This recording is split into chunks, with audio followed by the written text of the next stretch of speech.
സുപ്രഭാതം. എനിക്ക് ഏറ്റവും ഇഷ്ടപ്പെട്ട സംഭവം ചെയ്യാൻ പോവുകയാണ്. ഇവിടെ ഉണ്ടായിരുന്ന പള്ളി എവിടെ? വീഡിയോഗ്രാഫർ.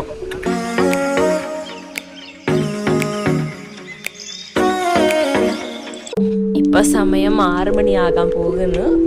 ഞങ്ങള് കൂർഗിലേക്ക് പോകാൻ വേണ്ടിയിട്ടുള്ള തയ്യാറെടുപ്പിലാണ്. ചെറിയ രീതിയിൽ ചായയും കടിയൊക്കെ കുടിച്ചിട്ട് ഞങ്ങൾ ഇറങ്ങുന്നു. ഒരാള് രാവിലെ തന്നെ ഗേറ്റ് ഒക്കെ തുറന്നിട്ട് വരുന്നുണ്ട്. വഴി ഒരുക്കുന്നു. നമ്മൾ പോവുകയാണ് കൂർഗിലോട്ട്. ടാറ്റ കൊടുക്കട്ടെ.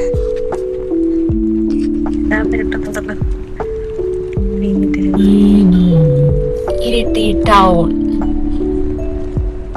ഉണർന്നല്ലേ എല്ലാരും. ഇന്നലെ ക്യാഷ് എടുക്കാൻ പറഞ്ഞു. അപ്പൊ ഞാൻ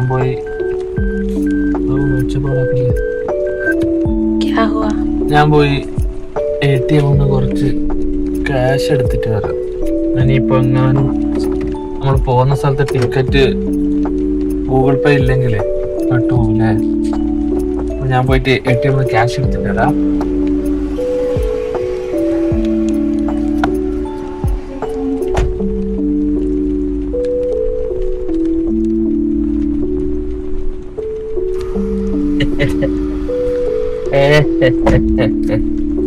സൗത്ത് ഇന്ത്യൻ ബാങ്ക്.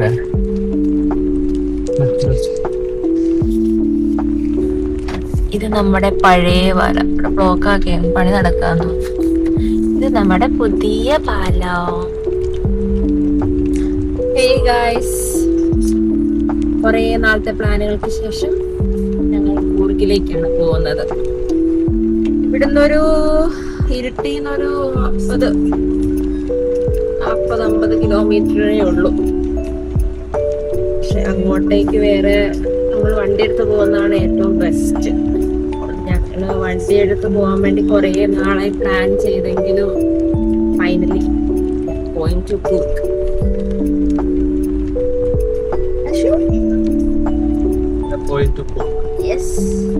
ആദ്യം എലിഫന്റ് ക്യാമ്പ് അങ്ങോട്ടേക്കാണ്. ഞങ്ങൾ ആദ്യമേ ഈസ്റ്റ് കവർ ചെയ്യാൻ വിചാരിച്ചു, പിന്നെ സെൻട്രൽ, പിന്നെ നോർത്ത്, പിന്നെ കാണുന്നിടത്തൊക്കെ കയറും. ഞങ്ങൾ കുറെ നാൾ പോവാന്ന് വിചാരിച്ചാലും ഇവിടുന്ന് വണ്ടി എടുത്ത് നാട്ടിലേക്ക് വരേണ്ട ഒരു. അതെ, എറണാകുളത്ത് നിൽക്കുന്നോണ്ട് ഇരിട്ടിന്ന് കൂർഗിലേക്ക് എളുപ്പമാണ്. പക്ഷെ ഞങ്ങൾക്ക് വണ്ടി എറണാകുളത്ത് നിന്ന് പിന്നെ ഇങ്ങോട്ട് വണ്ടി എടുത്ത് വരണം. ആകെ ലീവിന് വരുന്ന ആകെ 2 ദിവസത്തേക്കാണ്. അപ്പം ട്രെയിൻ ഓർ ബസ്സായിരുന്നു ഞങ്ങൾ ഉപയോഗിച്ചുകൊണ്ടിരുന്നത്. ഞങ്ങള് ഈ പ്രാവശ്യം 1 വീക്ക് ലീവ് എടുത്തിട്ട് ഇങ്ങ് പോകുന്നു. വണ്ടി എടുത്ത് ഇവിടെ വന്നു. ഇവിടെ നിന്ന് കൂർഗ് പ്ലാൻ ചെയ്തിട്ടുള്ളതുകൊണ്ടാണ് മെയിൻ ആയിട്ട് വണ്ടി എടുത്തിട്ട് വന്നത്. ഇവിടുന്ന് 50 കിലോമീറ്റർ ഉള്ളെങ്കിൽ 2 മണിക്കൂർ പിടിക്കും മുകളിലോട്ട് കയറാൻ. കാരണം ചുരമൊക്കെ ഉള്ളതുകൊണ്ട് മൊത്തം ചുരമാണ്. ഡിസംബർ കൂടിയാണല്ലോ. അപ്പൊ എറണാകുളത്തെക്കാട്ടും നല്ല തണുപ്പുണ്ട് ഇവിടെ. നാട്ടില് നല്ല തണുപ്പാണ്. അതെ, നാട്ടിലെ തണുപ്പ് നല്ല നല്ല രസമുള്ള തണുപ്പാണ്. എറണാകുളത്ത് എനിക്കും സിറ്റീന്റെ പ്രശ്നം കൊണ്ടായിരിക്കും അവിടെ തണുപ്പായിട്ട് ഫീൽ ചെയ്തു. ഇവിടെ നല്ല 17 ഡിഗ്രി 15 ഡിഗ്രി തണുപ്പുണ്ട്. ഇതാണ് കൂട്ടുപുഴ പാലം. അതെ, നമ്മളിതാ കർണാടകത്തിലേക്ക് കിടക്കുന്നു. ഇത് ബോർഡറാണ്.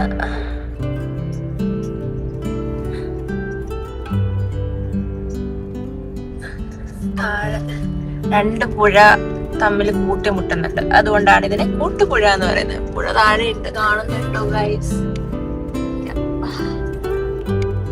First check post.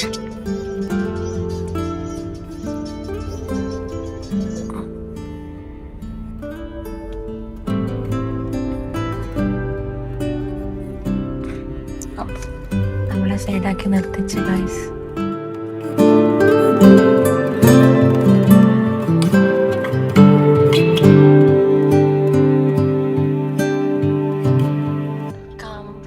റോഡൊക്കെ മോശമാണ് ഗൈസ്. അമ്മേ എന്നെ തണുപ്പിക്കാൻ വേണ്ടി ഇതായ വാതിലൊക്കെ പറഞ്ഞിട്ടിരിക്കുന്നു ദുഷ്ടൻ. ഞാൻ എന്റെ മഫ്ലറൊക്കെ എടുക്കട്ടെ. I can't bear this cold. Guys വണ്ടിയിലിരുന്ന് മഫ്ലർ വെക്കേണ്ട അവസ്ഥയാണ് ഗൈസ്.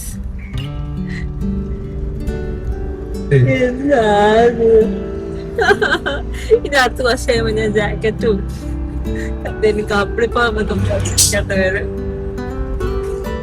ആടിന്റെ ഇടയിൽ കൂടെ പോകുമ്പോൾ ഞങ്ങളുടെ രണ്ടുപേരുടെയും എന്താ വെച്ചിട്ടുണ്ടെങ്കിൽ ഇവന് തണുപ്പ് ഭയങ്കര ഇഷ്ടം, തണുപ്പുണ്ട് ഇഷ്ടം. Good bye. ലോറിയുടെ ഒക്കെ സ്മെൽ വരും. നല്ല പ്രകൃതി. എന്താ പട്ടി അങ്ങനെ അവന്റെ ഉപേക്ഷിച്ചതാണെന്ന് എനിക്ക് തോന്നുന്നത്.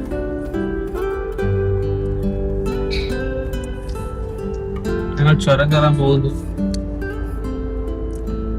ഇപ്പൊ പൊട്ടും, ഇപ്പൊ പൊട്ടിക്കും. ഈ ചുരം കയറി മുകളിലെത്തുമ്പോ ഒരു ഹോട്ടലുണ്ട്. അതെ, അവിടെ നിന്നാണ് ഞങ്ങൾ ബ്രേക്ക്ഫാസ്റ്റ് പ്ലാൻ ചെയ്തത്. ഞാനും എന്റെ ഫ്രണ്ട്സൊക്കെ ഞങ്ങള് ഇടയ്ക്ക് വെറുതെ തമാശക്ക് ഇങ്ങനെ ഒന്നിച്ച് കൂടുമല്ലോ. അപ്പൊ ഞങ്ങള് ഈ 60 കിലോമീറ്റർ 70 കിലോമീറ്റർ ഒക്കെ പോയിട്ടാണ് ചായ കുടിക്കാറ്. അതായത് ഈ ചുരം കയറിയിട്ടാണ് ചായ കുടിക്കാൻ പോവാറ്. ഞങ്ങളൊരു +2 ഒരു ടീമുണ്ട്, ഞങ്ങളുടെ ഫ്രണ്ട്സ്. രസമാണ്. ചായ കുടിക്കുന്നതിലല്ല കാര്യം. ഞങ്ങൾ ഈ 60 കിലോമീറ്റർ ചായ കുടിക്കാൻ വേണ്ടി വണ്ടിയിൽ ഇങ്ങനെ കാറിൽ ഇങ്ങനെ പോകും.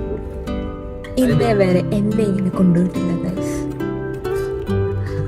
എന്നെ കൊണ്ടില്ല, എന്നെ കൂട്ടിട്ടില്ല ഗൈസ്. ഇന്ന് പോന്നെ. പക്ഷെ എന്നാലും ഫ്രണ്ട്സിന്റെ കൂടെ നമ്മള് ഒരു കാറിൽ ഇങ്ങനെ തിങ്ങിത്തിരിഞ്ഞ് നമ്മളൊരു കാറിൽ 5 ആൾക്കാര് 6 ആൾക്കാരൊക്കെ ഉണ്ടാവും. അപ്പൊ പോകുന്ന സമയത്ത് ഞങ്ങള് സംസാരിക്കുന്ന വർത്താനം പറയുന്നതും ആൾക്കാരെ കളിയാക്കുന്നതും അതൊക്കെയാണ്. അതിനൊക്കെ വേണ്ടിയാണ് പോകുന്നത്. ചായ കുടിക്കുക എന്ന് പറയുന്നത് എന്തെങ്കിലും ഇതിന് ഡെസ്റ്റിനേഷൻ പോലെ നമ്മൾ കീപ് ചെയ്യുമല്ലോ. അതുപോലെ ചുരം കയറി പോയി ചായ കുടിച്ചിട്ട് വരാം. It's not about destination, it's about journey. അതുകൊണ്ട് ഇന്ന് സ്നേഹമൂല് ആ ഹോട്ടലിൽ നിന്ന് ചായയും ദോശയും തുടങ്ങി. വണ്ടി റോഡ് ഭയങ്കര മോശമായിരുന്നു.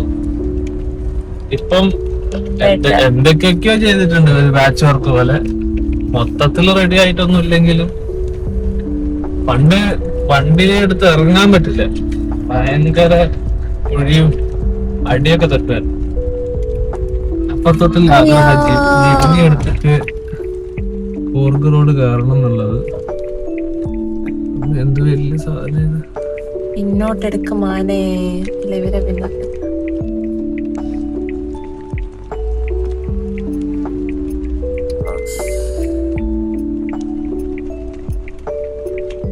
കുറച്ച് പുറകോട്ടൊക്കെ എടുത്തു കൊടുത്തു. പൊന്നടാ, അത് അവരെടുത്തോളൂ. അവരെടുക്കും.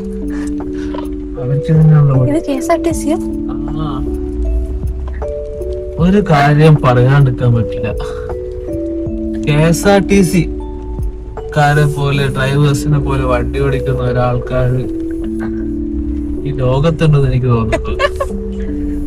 അവൻ ആ ചുരത്തിലെ ടേണിംഗ് ഒക്കെ ഇങ്ങനെ വീശി എടുക്കുന്നൊക്കെ കണ്ടിട്ടുള്ളൂ.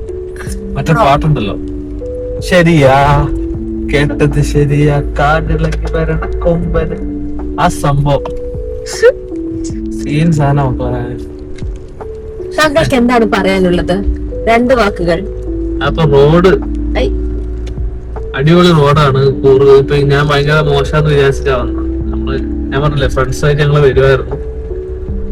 അപ്പൊ ഭയങ്കര റോഡാണ്. ഇപ്പൊ എനിക്ക് തോന്നുന്നു 1 കൊല്ലത്ത് കൂടുതലായി ഞങ്ങൾ ഇങ്ങോട്ടേക്ക് വന്നിട്ട്. എല്ലാരും ഓരോരോ വഴിക്കാണ്. ചില ആൾക്കാരങ്ങ് കേരളത്തിന്റെ അകത്തായിരിക്കും ആകെ 2 പേരോ 3 പേരോ അങ്ങനെ ഉള്ളു. ബാക്കി 2 പേരൊക്കെ ഉള്ളു. ബാക്കി എല്ലാരും പുറത്താണ്. അതുകൊണ്ട് 1 കൊല്ലത്ത് കൂടുതലായി ഞങ്ങൾ പോയിട്ട്. അതുകൊണ്ട് തന്നെ റോഡ് ഞാൻ വിചാരിച്ച മോശമായിരുന്നു. പക്ഷെ Karnataka government has done A good job. നല്ല അടിപൊളി റോഡാണ്. രണ്ട് സൈഡിലും വെള്ള വര, നടുവിൽ വെള്ള വരയോടെ ഇത് കംപ്ലീറ്റ് ഫോറസ്റ്റ് ആണെങ്കിലും ഫോറസ്റ്റിൽ കൂടെ പോകുന്ന ഒരു ഫീല് വരുന്നില്ല. പക്ഷെ ഗവി പോയപ്പോ ഫോറസ്റ്റിൽ കൂടെ പോകുന്ന ഒരു ഫീൽ ഉണ്ടായിരുന്നു അല്ലേ? എനിക്ക് തോന്നുന്ന ഇവിടെ റോഡും വെള്ളവരകളും അത് ഈ റോഡിന്റെ മനോഹാരിത കൊണ്ടാണ് ഇതിന്റെ കാടിന്റെ മനോഹാരിത നഷ്ടപ്പെടുന്നത്. ഗവിയില് കറക്റ്റ് എന്താ പറയാ, ഒരു വണ്ടിക്ക് പോകാനുള്ള ഇടം മാത്രം. കറക്റ്റ് കാട്ടിക്കൂടെ പോകുന്ന പോലെ തന്നെ ഫീൽ ചെയ്ത. അതേപോലെ ഇതൊക്കെ നമ്മുടെ വിൻഡോ ഒക്കെ തുറന്നിടുമ്പോ നല്ല സുഖമൊക്കെ ഉണ്ടായി. ഇവിടെ ഇപ്പം വണ്ടികൾ കൂടുതൽ വണ്ടികളായതുകൊണ്ട് തുറന്നിട്ട് കഴിഞ്ഞാൽ ഭയങ്കര പുകയുടെ ഒക്കെ സ്മെല്ല് വരുന്നുണ്ട്. അതെ, അതാണ്. അതാ കാട്ടുകോഴി. കാട്ടുകോഴി കാട്ടുകോഴി നാട്ടിലെ കോഴി വീടിനകത്തും കാട്ടുകോഴി പുറത്തും ഉണ്ടായിരുന്നു കേട്ടോ. Road off road പണിയുന്നുണ്ട്.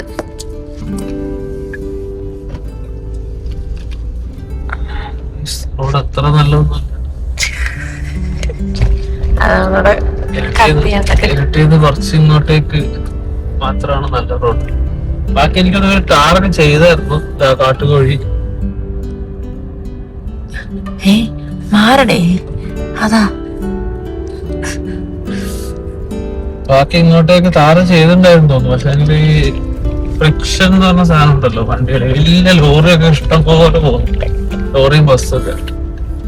അതുകൊണ്ട് തന്നെ ഈ വളവുകളിലൊക്കെ നല്ലോണം വെള്ളക്ക് മോശമായിട്ട്. എന്താ സംഭവം? ഇതേതാ ബസ് കത്തിപ്പോയത്?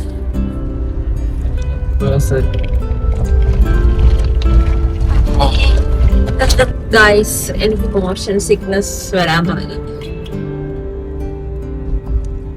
മോഷൻ സിക്നസ് തന്നെ ഛർദി ഉണ്ട്.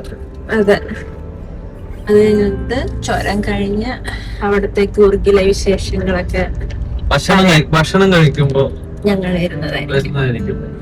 ഈ ചുരത്തിന്റെ ഇടയിൽ ഫോൺ നോക്കിയിട്ട് ഇവള് ഛർദിച്ച്. അതെ, യാത്രയുടെ യാത്രയുടെ മനോഹാരിത കെടുത്തുന്നില്ല, നിങ്ങളുടെയും മനോഹാരിത കെടുത്തുന്നില്ല. അതെ, വാള നിൽക്കുന്നത് ശരിയല്ല. അതുകൊണ്ട് ഞങ്ങൾ ഫുഡ് കഴിക്കും. ചുരം ഒന്ന് കേറിക്കോട്ടെ.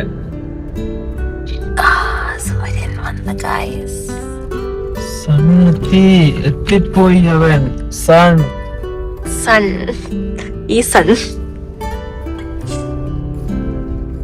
രണ്ട് സൂര്യന്മാർ ഒന്നിച്ച്. ഗൈസ്, മിനി കൊട കൊരങ്ങ മാറി നിൽക്കുക കൊരങ്ങ. സോ ഞങ്ങൾ ചുരം കയറി കഴിഞ്ഞു. എന്റെ ഫ്രണ്ട്സ് ഇത് കാണുന്നുണ്ടെങ്കിൽ നിങ്ങളെ ഞങ്ങൾ ഓർക്കുന്നു, സ്മരിക്കുന്നു. ഇതാ നമ്മള് ചായ കുടിക്കുന്ന സ്ഥലം. ഇതാ ഇവന്റെ ഹോട്ടൽ തുറന്നിട്ടില്ല, അതുകൊണ്ട് ഞങ്ങൾ വേറെ ഹോട്ടലിലേക്ക് പോവുകയാണ്. ഇവിടെ ചായ ഉണ്ട്. സ്നേഹത്തിന് ചായ മാത്രം പോരാന്ന് പറഞ്ഞു. എനിക്ക് ഹെവി വേണം, heavy. I need to break the fast. So ഹോട്ടലിലേക്ക് പോകാം. ഇവിടെ സോറിഡാ മക്കൾസ് കുഞ്ചു പിന്നെ ഡയലോഗിനൊക്കെ കേട്ടപ്പോ ഞാൻ വിചാരിച്ചു ഇവിടുന്ന് കിട്ടും. ചിലപ്പോ ഇവളുടെ കൂടെ വന്നോണ്ടായിരിക്കും. ഞങ്ങൾ വരുമ്പോ ഒക്കെ കിട്ടാറുണ്ട്. അതാ അടുത്ത സ്ഥലം. ആ ഇല്ല, ഇവിടെ ഞങ്ങൾ ഇവിടുന്ന് ഒരു ദിവസം ഫുഡ് വെച്ചിട്ടുണ്ട്, വെച്ചിട്ടുണ്ട്. അന്ന് ഒരു ദിവസം ഞാനും ആഷിക്കും റിതി കുഞ്ചു ജയദീപ് ഉണ്ടോ പറയുന്നത്. നിങ്ങൾക്ക് കോട കിട്ടുന്നുണ്ടോ? മൺകോട. നമ്മൾ എന്നിട്ട് ഇവിടെ കേറി നല്ല പൊറോട്ടയും. ആ ഞങ്ങള് അന്ന് സെറ്റ് ഫുഡ് കഴിച്ചിട്ടുണ്ട്. ഇവിടെ ഞങ്ങളിപ്പോ വന്നറിയാ, ഇവിടെ കല്യാണത്തിന് മുന്നേ ഇൻലോസിന്റെ കൂടെ ഞാൻ വന്നിട്ടുണ്ട്. ഇവിടെ ഇൻലോസ് ആരാ? നിന്റെ അച്ഛനും അമ്മയും പെങ്ങളുടെയും കൂടെ ഞാനിവിടെ വന്ന്. നമ്മളിപ്പോൾ എത്തി നിൽക്കുന്നത് കൂർഗ് ഗേറ്റ് ഫാമിലി റെസ്റ്റോറൻറ്റിലാണ്. കൂർഗ് ഗേറ്റ് ഫാമിലി റെസ്റ്റോറൻറ്റിലേക്ക് സ്വാഗതം. നമുക്ക് ഫുഡ് കഴിക്കാൻ ഇവർക്ക് പ്രമോഷൻ കൊടുക്കണ്ട.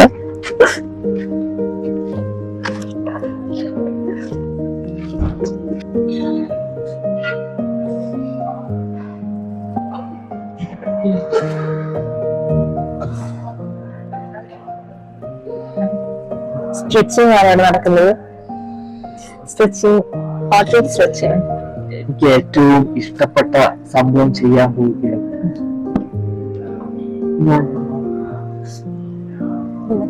എനിക്ക് മസാല ദോശയും ഞാനൊരു വടയും പിന്നെ ഞാനൊരു കോഫിയും. സ്നേഹച്ചാലും ഒരു വടയും, വട എടുക്കില്ല, ഒരു മസാല ദോശയും ഒരു ചായയും. നമ്മുടെ സ്വന്തം കൂർഗ് ഗേറ്റ് ഫാമിലി റെസ്റ്റോറൻറ്റിൽ ഇത് ഞാനും എന്റെ സുഹൃത്തുക്കളും മുന്നിൽ കഴിച്ചത് ഞങ്ങൾക്ക് ഫുഡ് ഇഷ്ടപ്പെട്ടതുകൊണ്ട്. ഇവൻ കള്ളനാണ്. എന്തുപോലെ ഇവൻ ആദ്യം ലേക്ക് റെസ്റ്റോറന്റിനാണ് കഴിച്ചത്. ഞങ്ങൾ എല്ലാം എടുത്തു, ഞങ്ങൾ പറന്നു നടക്കുന്നു. Thank you. നല്ലൊരു ബ്യൂട്ടിഫുൾ റെസ്റ്റോറന്റ്. ആൾക്കാരൊക്കെ ഉണ്ട് ഇവിടെ.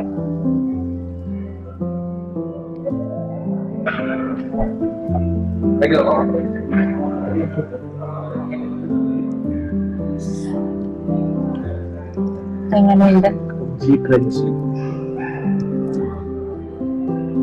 ചുവന്ന ചട്നി, വേറെ ചട്നി, സാമ്പാർ, പിന്നെ ഈ ആശം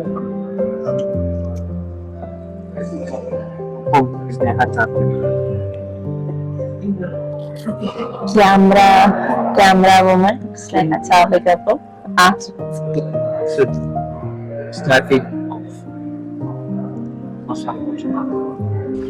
ഞങ്ങള് ഫുഡ് കഴിച്ചു കഴിഞ്ഞു. അപ്പോൾ ഇവിടുന്ന് ഇറങ്ങാൻ പോവാ. സ്നേഹം അതിൻ്റെ ഇടയിൽ ബാത്റൂം പോയിട്ടുണ്ട്. ഫുഡ് നല്ല ഫുഡായിരുന്നു. കോഫി അടിപൊളിയായിരുന്നു. ചായ പിന്നെ അവർക്ക് ഇഷ്ടമാക്കുന്ന ചായ കുടിച്ചില്ല. ഞാൻ വാങ്ങിയ കോഫി അത് 36 കുടിച്ച് തീർത്തു. ഞങ്ങൾ ഇവിടുന്ന് ഇറങ്ങാൻ പോവാ ഈ ഹോട്ടലിൽ നിന്ന്. So heading to Dubare elephant camp.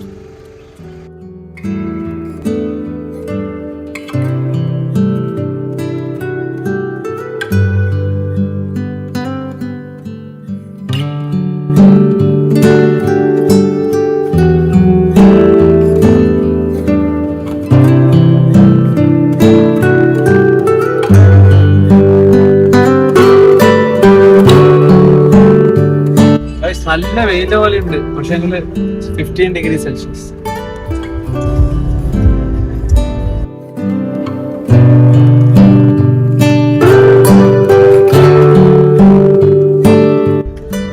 ഇവിടെ ഫുള്ള് കശുമാവാണ്. കശുമാവ് വേറെ അടയ്ക്കാമരം. അങ്ങനെ നമ്മുടെ ഫസ്റ്റ് ഡെസ്റ്റിനേഷൻ ദുബാര എലഫന്റ് ക്യാമ്പിൽ എത്തിയിട്ടുണ്ട്. ഇവിടെ പാർക്കിംഗ് ഉണ്ട്, നല്ല തിരക്കും ഉണ്ട്, കുറേ ആൾക്കാരുണ്ട്. എനിക്കൊന്ന് വെക്കേഷൻ ആയതുകൊണ്ട് നിറച്ചു ആൾക്കാരാണ്. തിരക്കാൻ തോന്നുന്നു. ഇവിടെ പുഴ കടന്ന് വേണം പോവാൻ. അതുകൊണ്ട് ഞങ്ങൾ ചെരുപ്പൊക്കെ റെഡിയാക്കുന്നുണ്ട്. ഒലിച്ചു പോകണ്ടല്ലോ.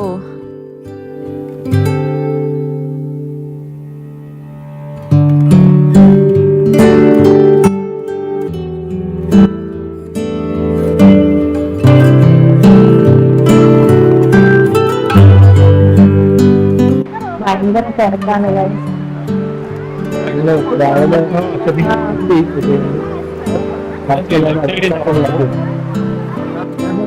മക്കളെ നല്ല തണുപ്പാണ്. അവിടെ എത്തുമ്പോഴത്തേക്കും കാലൊക്കെ മരിച്ച് ക്യൂ ആണ് ഗൈസ്.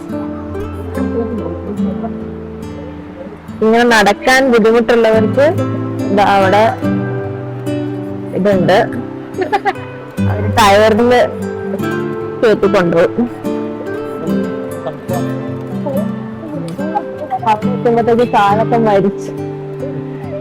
കാലം അവിടെ ഉണ്ടോന്ന് ഒരു തിരിയാത്ത അവസ്ഥയായിരിക്കും. ആദ്യം ഇതൊക്കെ കാണിക്കണ്ടേ? ചാക്കൊക്കെ വെച്ചിട്ടുണ്ട്, അതുകൊണ്ട് കടക്കാൻ നല്ല വിഷമമൊന്നുമില്ല. ഞങ്ങള് ചെരുപ്പൊക്കെ സെറ്റാണ്.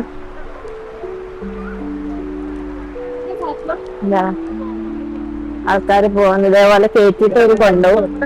പൈസ ഉണ്ടെന്ന് തോന്നുന്നു. പൈസ ഇല്ലാണ്ട് അവര് സർവീസ് നടക്കില്ലല്ലോ. അതിനെക്കുറിച്ച് ഞങ്ങൾ നോക്കിയിട്ടില്ല.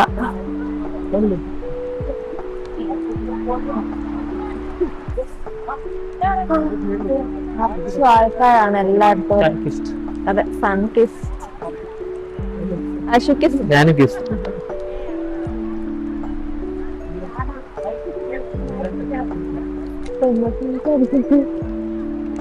ഭയങ്കര തിരക്കാണ്. 9 മണിക്കാണ് ഓപ്പൺ. ഇപ്പൊ 9:30 സമയം. എന്തോരം ജനങ്ങളാണ് അറിയോ. എനിക്ക് തോന്നുന്നത് വെക്കേഷൻ ആയതുകൊണ്ടായിരിക്കും തിരക്ക്. പക്ഷെ ഇത് നല്ലൊരു എക്സ്പീരിയൻസ് ആണ് കേട്ടോ. ഇവിടെ എന്തായാലും വരണം. നമുക്ക് പുഴ കടന്നു പോകുന്ന ഒരു എക്സ്പീരിയൻസ്. മഴക്കാലത്ത് ഇവിടെ എങ്ങനെയാവുമ്പോ, മഴക്കാലത്തൊന്നും നടക്കില്ല എന്ന് തോന്നുന്നു. ഇത് 2 വഴിയുണ്ട്. അപ്പുറത്തോടെ ആൾക്കാർ പോകുന്നുണ്ട്, ഇവിടെയും പോകുന്നുണ്ട്. നല്ല തണുപ്പാണ് ഇവിടെയും ഭയങ്കര ട്രാഫിക് ആണ്. ഈ ജനങ്ങള് കാരണം എങ്ങോട്ടും പോകാൻ പറ്റാത്ത. അതെ, നമ്മള് തന്നെയാണ്. എന്റെ കാലാശു തണുക്കുന്ന നല്ല തണുപ്പുണ്ട്. ഇപ്പൊ എന്റെ കാല് ചൂടാവാൻ തുടങ്ങി. തണുത്ത കഴിയുമ്പോ നമുക്കൊരു ബ്ലഡ് സർക്കുലേഷൻ കൂടാൻ തുടങ്ങി.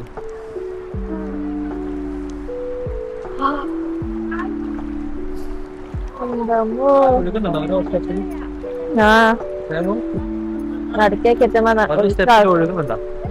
ഒഴുകുന്നുണ്ട്.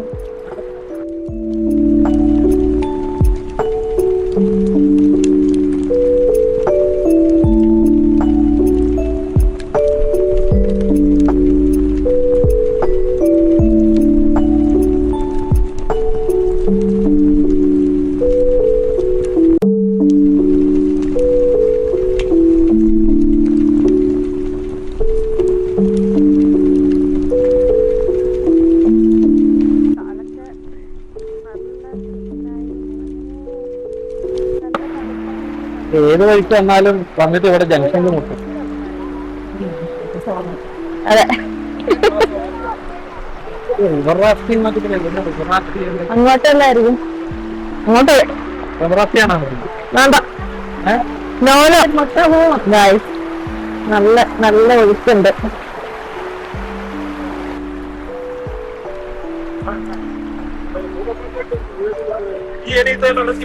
നമ്മൾ ഇത്ര നേരം ലേറ്റ് ആവുന്ന വിചാരിച്ചത്. പക്ഷെ നമ്മുടെ ബാക്കിലേക്ക് വരുന്ന ആൾക്കാരെ കണ്ടു കഴിഞ്ഞാല് നമുക്ക് മനസ്സിലാവും നമ്മൾ എത്രത്തോളം നേരത്തെ വന്നുകൊണ്ടിരിക്കുന്നുണ്ട്.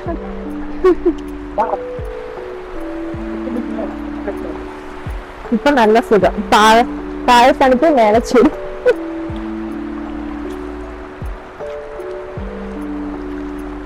വൈകുന്നേരം അപ്പുറത്ത് പുഴ കടന്നു.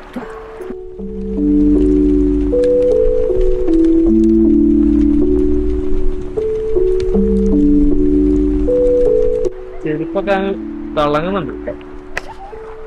ഇനി ചെളി പറ്റുമ്പോ കറക്റ്റാ.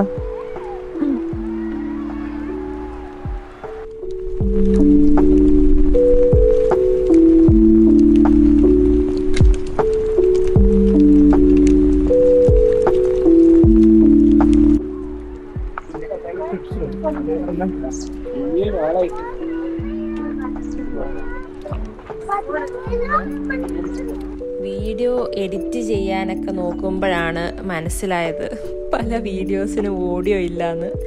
ഞാൻ തന്നെ അങ്ങ് എക്സ്പ്ലെയിൻ ചെയ്യാം. നല്ല പ്രകൃതി രമണീയമായ സ്ഥലമാണ്. എൻ്റെ ലിപ്സിംഗ് ഒന്നും നിങ്ങൾ മൈൻഡ് ചെയ്യരുത്. നല്ല ആണ്. പക്ഷേ ഈ ആനകൾ ഇങ്ങനെ കടക്കുന്നത് കാണാൻ മാത്രമാണ് ഇപ്പോൾ ഒരു വിഷമം. കാരണം അവരിങ്ങനെ ചങ്ങലയിലിട്ടേക്കുമല്ലേ. എനിക്ക് തോന്നുന്നത് ആനകൾക്കും ഷിഫ്റ്റ് വൈസാന്ന് തോന്നുന്നു ഇവർ പണിയെടുക്കുന്നത്. ഇവിടെ ഓരോ ആനകളെ അടുത്ത് കുളിപ്പിക്കാനും പിന്നെ ആനേനെ മറ്റേ അതിൻ്റെ ഭക്ഷണം കൊടുക്കാനൊക്കെ പ്രത്യേകമായി ഫീസും കൗണ്ടറൊക്കെ ഉണ്ട്. ഇപ്പോൾ താഴേക്ക് ആന പോകുന്നു. ഇതാണ് ആനേനെ കുളിപ്പിക്കാൻ വേണ്ടിയിട്ട്. ഇത് ആനേനെ കുളിപ്പിക്കുന്നതല്ല, ആന നമ്മളെ കുളിപ്പിക്കുമെന്ന് തോന്നുന്നു. ഇതാ ആൾക്കാർ ആന കുളിപ്പിക്കാൻ വേണ്ടിയിട്ട് ആന ചീറ്റി കൊടുക്കുന്നുണ്ട്. ഇതൊക്കെ നല്ല രസമാണ്, പക്ഷെ നമുക്ക് അതിനോട് താല്പര്യമില്ല. പിന്നെ എനിക്ക് തോന്നുന്നു ചെറിയ ആന കുളിപ്പിക്കാൻ വേണ്ടി കടന്നു തരും, വലിയ ആന നമ്മളെ കുളിപ്പിക്കും. ഇതാന്ന് തോന്നുന്നു ഇവിടുത്തെ ഇത്. ഓരോ ആനയും ഓരോ ഷിഫ്റ്റ് കഴിയുമ്പം മാറി മാറി വരും. മടുപ്പുണ്ടാവുമായിരിക്കുമല്ലോ. പിന്നെ ചുറ്റും ഞങ്ങളിങ്ങ് നോക്കുമ്പോൾ അങ്ങ് ദൂരെ എല്ലാം കുറേ ആനകളൊക്കെ ഉണ്ടായിരുന്നു. ഇവിടെ ഷോ ആനകൾ മനുഷ്യരെ കാണിക്കാൻ വേണ്ടി 2-3 ആനകൾ ഇങ്ങനെ നിർത്തിയിട്ടുമുണ്ട്. ആനകൾ പോസൊക്കെ ചെയ്ത് തരുന്നുണ്ട്. ചെറുതാ ഈ ഒരു ആനയ്ക്ക് ഒറ്റ കൊമ്പം കാണ്ടേ ഉള്ളൂ, മറ്റേ കൊമ്പ് എവിടെ പോയോ. അങ്ങനെയൊക്കെയാണ്. വീഡിയോയിൽ വോയിസ് കട്ടായതുകൊണ്ട് പല കാര്യങ്ങളും എഡിറ്റ് ചെയ്യാൻ നേരത്ത് എന്തൊക്കെയോ പറയുന്നുണ്ട്, ക്ഷമിക്കണം. ഏതായാലും ഇവിടെ 5 ആനയുള്ള, താഴെ പനിനീർ തെളിക്കാൻ വേറൊരു ആന, കുളിപ്പിക്കാൻ കടന്നു തരാൻ ഒരാന ഉണ്ട്. ഇവിടെ സ്കൂളുണ്ട് കേട്ടോ. ഇതിനകത്ത് ഇവിടെയുള്ള ആൾക്കാരുടെ ആണോ, ഒരു ടീച്ചറും ഒരു 5-10 പിള്ളേരും ഉണ്ട്. ഒരു നഴ്സറി അങ്ങനെ എന്തോ ആണെന്ന് തോന്നുന്നു. അശ്വത അങ്ങാന, അതവിടെ അങ്ങാന. ഇടയ്ക്ക് ആനയ്ക്ക് മനുഷ്യന്മാരല്ലാണ്ട് പ്രകൃതിയും മരമൊക്കെ കാണാനുള്ള ചാൻസ് ഉണ്ടെന്ന് തോന്നട്ടോ. അങ്ങ് ദൂരെ ഒരു ആനയുണ്ട്. You guys can see that. അവിടെ നിന്നൊക്കെ ആനകള് വരുന്നുണ്ട്. എനിക്ക് തോന്നുന്നു ഇവിടെ കുറെ ആന ഉണ്ടെന്ന് തോന്നുന്നു.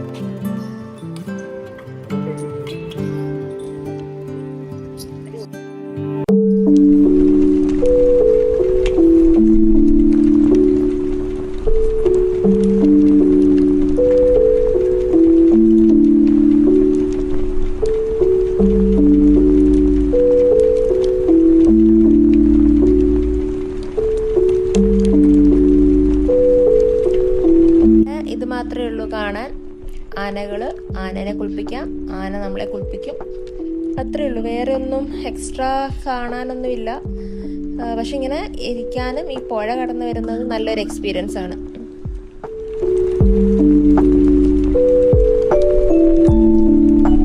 ഗൈസ്, വരുന്നതിലും ദുരിതപൂർണമാണ്. അങ്ങോട്ടും ഇങ്ങോട്ടും ആൾക്കാര് ഒരു ഇതുമില്ലാണ്ട് പോവാണ്. പിള്ളേരും കൂടെ ഉള്ളോണ്ട് ഒരേ പോക്കാണ്. അതൊക്കെ തള്ളിയിടൂടാ.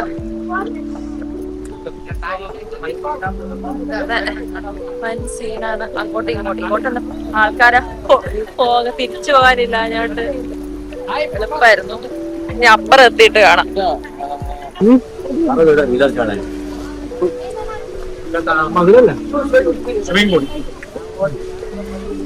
നോക്കിയേ,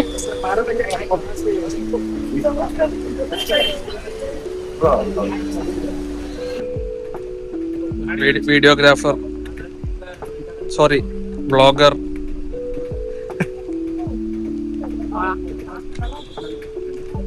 ഞങ്ങൾ കുറച്ചു നേരം കഴിക്കട്ടെ. ഓ, ഫോണാണല്ലോ. വണ്ടിയിൽ നിന്ന് കാണാം. ഇതാണ് ചേച്ചി. നല്ല മാങ്ങ, പഴുത്ത മാങ്ങ ഇട്ടതും, പഴുത്ത മാങ്ങയിൽ പൊടി ഉപ്പിട്ടതും, നല്ല വാട്ടർമെലോൺ, പപ്പായ, ഇതൊക്കെയുണ്ട്. പൈനാപ്പിൾ, പപ്പായ ഒക്കെ ഉണ്ട്. അങ്ങനെ ദുബാര എൽഫൻ ക്യാമ്പിൽ നിന്ന് ഞങ്ങൾ ഇറങ്ങി. ഇനി ഗോൾഡൻ ടെമ്പിളിലേക്ക് 11 മണിയാകുമ്പോ അവര് എൻട്രി ക്ലോസ് ആക്കും. പിന്നെ ഉച്ച കഴിഞ്ഞ് മാത്രമേ അവർ വീണ്ടും ഓപ്പൺ ആക്കുള്ളൂ. അതുകൊണ്ടാന്ന് തോന്നുന്നു. സോറി, ദുബാരേന്റെ കാര്യമാണ് പറഞ്ഞത്. അപ്പം 9 to 11 ആണ് എൻട്രി ടൈം. അത് കഴിഞ്ഞ് പിന്നെ വീണ്ടും ഉച്ച കഴിഞ്ഞ് അവര് വീണ്ടും ഓപ്പൺ ആവും. 4 or 4:30 വരെ എങ്ങാണ്ട് ഉള്ളെന്ന് തോന്നുന്നു, കറക്റ്റ് അറിയില്ല. സോ അതൊക്കെ ചെക്ക് ചെയ്തിട്ട് വേണം വരാൻ. രാവിലെ വരുന്നതാണ് രസം തോന്നുന്നു. ട്രാഫിക് കുറച്ച് കുറവാണ്. പുഴ കിടക്കാൻ വേണ്ടി ട്രാഫിക് കുറച്ച് കുറവാണ്. എൻട്രി ഫീസ് ഉണ്ട്. അതെ, entry fees 120 per person. And ഹോളിഡേയ്സിലാണെങ്കിൽ 140. അത് പിന്നെ എക്സ്ട്രാ ഫീ ഫോർ എന്നാ കുളിപ്പിക്കലിംഗ് എലഫന്റ്. അല്ല, ആന നമ്മളെയും കുളിപ്പിക്കും, നമുക്ക് ആനേനെയും കുളിപ്പിക്കും. അങ്ങനെ അതിന് എക്സ്ട്രാ ഫീ ഉണ്ട്. പിന്നെ ഓരോന്ന് റൈഡ് ഒന്നും അവിടെ ചെയ്യുന്ന കണ്ടില്ല. എനിക്ക് വേണമെങ്കിൽ അത് സ്റ്റോപ്പ് ചെയ്തിട്ടുണ്ടാവും. പിന്നെ അതെ, പാർക്കിംഗ് ഫീ ഉണ്ട്. മൊത്തത്തിൽ കൊള്ളാം. പിന്നെ ഇവിടെ എല്ലായിടത്തും എഴുതിയിട്ടുണ്ട് വൈൻ ബൈ 1 get 18 ഫ്രീ. വേണ്ടവർ വാങ്ങിക്കുക. ക്വാളിറ്റി ഒന്നും നമുക്ക് അറിഞ്ഞൂടാ. ഓക്കെ, ഇനി ഞങ്ങൾ പോകുന്നത് എങ്ങോട്ടാ? ഗോൾഡൻ ടെമ്പിൾ, സ്ട്രീറ്റ് അല്ലേ ആശു? ഇനി അവിടെ എത്തിയിട്ട് അവിടെയുള്ള വിശേഷങ്ങൾ കാണിക്കാം.